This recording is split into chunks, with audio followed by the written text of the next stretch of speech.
in the heart of Silicon Valley, where dreams are forged and fortunes are made. The Grand Hyatt Ballroom shimmered under the glow of crystal chandeliers. It was the annual Tech Titans Gala, a gathering of the elite billionaires, venture capitalists, and tech moguls who shape the future. With their innovations and investments, amidst the sea of tailored suits and designer gowns, John Carter stood like a lone island. His presence almost invisible except for the faint rustle of whispers that followed him. His suit was clean, but worn, the fabric slightly faded from years of use, and his shoes were scuffed. And scuffed again, their once polished leather now dulled by time and necessity. John was a mechanic by trade, a man who fixed cars for a living, not someone who belonged in a room like this. But he wasn't here for himself. He was here for Emily, his 22-year-old daughter, whose eyes sparkled with a fire he hadn't seen since her mother passed away 5 years ago. The loss of his wife, Sarah, had left a void in their lives, a wound that time had only partially healed. John had taken on to jobs days at the auto shop and nights as a janitor. To keep a roof over their heads and food on the table, every penny went to Emily's education, her dreams, her future. Those shoes, mocked by the glittering crowd, had carried him through sleepless nights and endless days, each step a testament to his love for his daughter. Emily had begged him to come to the gala.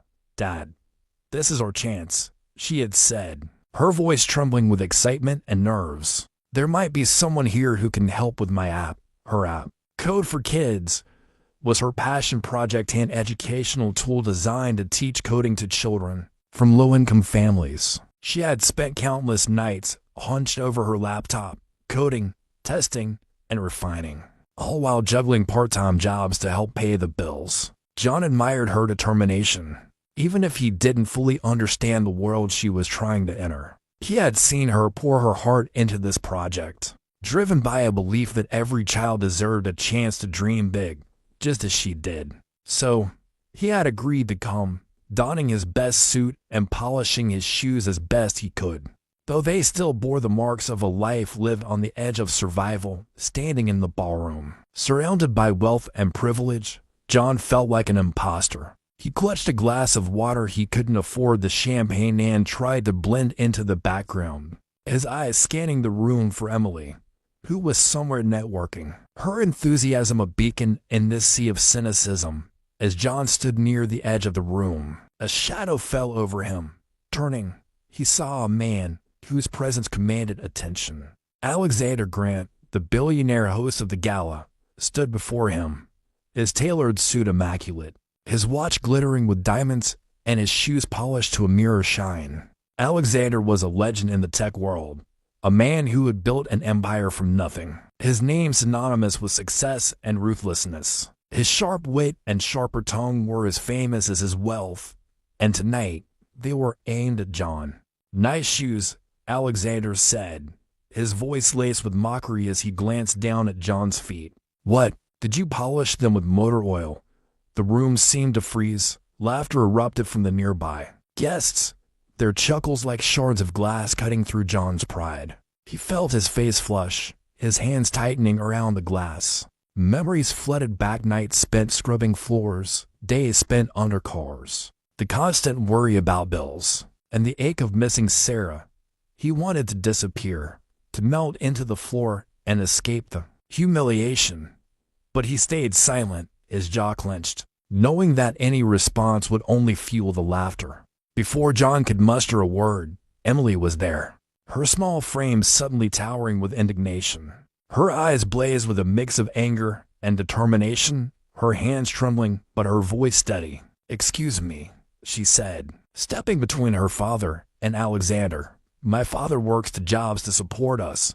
Those shoes have walked him through every hardship we've faced. They might not be fancy, but they're honest, just like him." The room fell silent, the laughter dying as quickly as it had begun. Alexander raised an eyebrow, clearly surprised by the young woman's boldness. "And who might you be?" he asked, his tone still dripping with condescension, though there was a flicker of curiosity in his eyes. "I'm Emily Carter," she replied, her chin lifted defiantly. "And I have a proposition for you." John's heart pounded. He wanted to pull her back, to shield her from this man's scorn.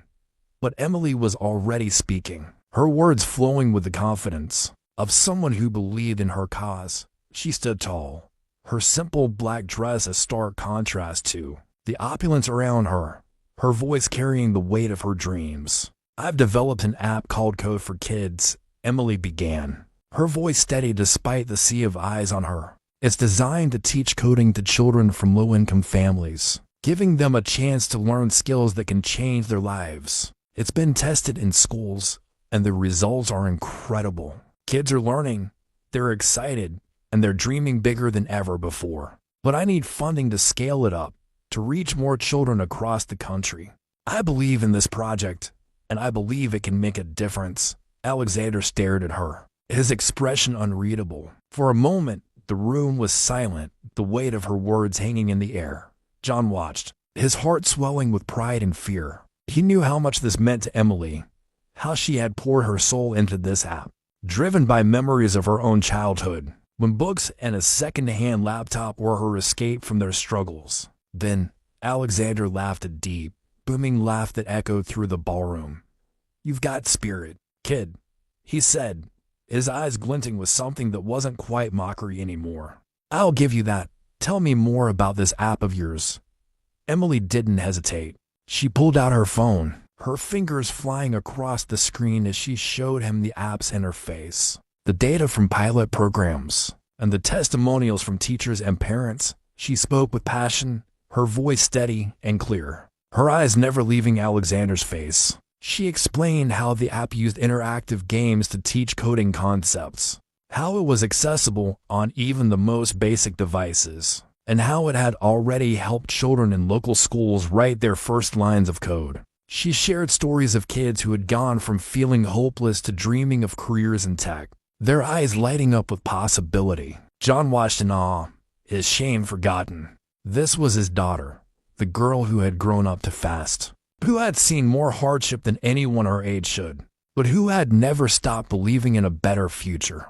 The crowd around them grew, drawn by Emily's passion, but she spoke only to Alexander, as if the rest of the world had faded away. When she finished, Alexander leaned back, his arms crossed, a thoughtful look on his face. The room was silent, the tension palpable. John held his breath, his hands trembling. He had never seen Emily like this, so fierce, so determined. Alexander's eyes flicked to John, then back to Emily. "You know," he said slowly, "I started from nothing too. Built my empire with my bare hands. I know what it's like to be underestimated, to have people laugh at you because you don't fit in."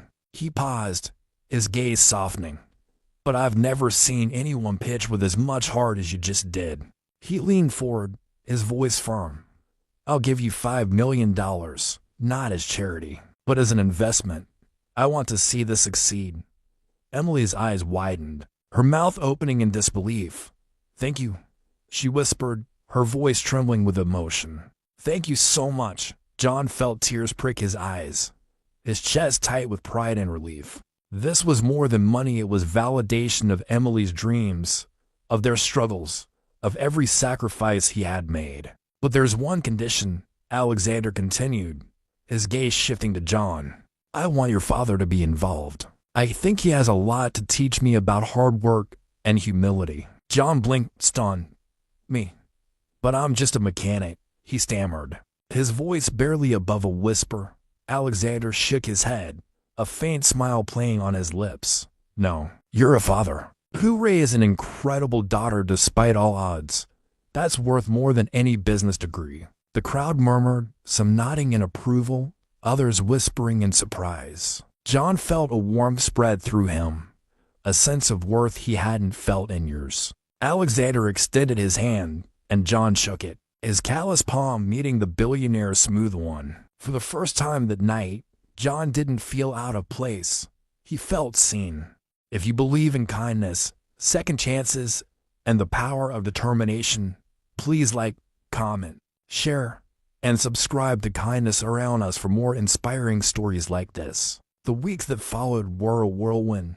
Emily threw herself into scaling code for kids, working with Alexander's team to refine the app and expand its reach. The $5 million investment allowed her to hire developers, partner with schools across the country, and create a scholarship program for kids who showed exceptional promise. John, at first hesitant, found himself in boardrooms, offering insights on how to make the app accessible to families like there's families who didn't have the latest gadgets or reliable internet. His perspective, grounded in years of struggle, proved invaluable. He spoke of the kids he saw at the community center where he worked nights. Kids who reminded him of Emily, full of potential but lacking opportunity. Alexander listened, his usual arrogance replaced by a quiet respect. He began to see the world through John's eyes, a world where success wasn't measured by wealth alone, but by the impact you had on others. The app's launch was a triumph. Children from all over the country were learning to code, breaking barriers and dreaming big. Schools reported increased engagement, and parents shared stories of their kids writing their first programs, their faces glowing with pride. Emily's venture became a beacon of hope, a reminder that talent and determination could thrive anywhere, even in the poorest neighborhoods. John, now a consultant for the project, found himself speaking at events. His once mock shoes now a symbol of authenticity and a world often lacking it. He wore them proudly, each scuff a badge of honor. Alexander, true to his word, learned from John, finding that sometimes the most valuable lessons come from those you least expect. He even began mentoring other young entrepreneurs, inspired by Emily's passion and John's resilience. One evening, months after the gala, John and Emily sat in their small apartment, the same one they had lived in for years, though now it felt warmer, filled with hope. Emily showed John a letter from a student who had used code for kids to create a simple game, dedicating it to her late mother. Tears welled in Emily's eyes as she read it aloud, and John pulled her into a hug. "You did this," he whispered. "You made this possible." Emily shook her head, smiling through her tears. "We did this, Dad. You gave me the strength to keep going." As for Alexander, he never forgot that night. He had come to the gala expecting to network, to make deals, to assert his dominance. Instead, he had found something far more valuable, a reminder of where he came from, and a chance to make a difference. He looked at John's shoes with new eyes, seeing not just worn leather, but the path of a man who had walked through fire and come out stronger. If this story touched your heart, please leave a comment below sharing how it made you feel, or if you have a similar story to tell. Let's spread kindness and inspiration together. Don't forget to like and share this video with your friends and family. And if you're feeling generous, consider commenting with a kind word or a story of your own. Let's fill this comment section with positivity and support for one another.